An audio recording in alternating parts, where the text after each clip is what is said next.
भवाय च रुद्राय च नमः शर्वाय च पशुपतये च नमो नीलग्रीवाय च शितिकण्ठाय च नमः प्रवर्तिने च युक्तकेशाय च नमः सहस्राक्षाय च शतधन्वने च नमो गिरिजाय च शिपिभिष्टाय च नमो मेधुष्टमाय च शुभरे च नमो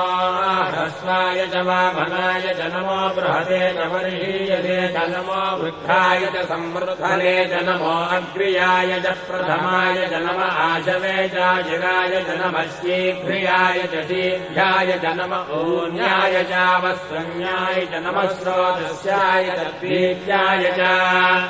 नमो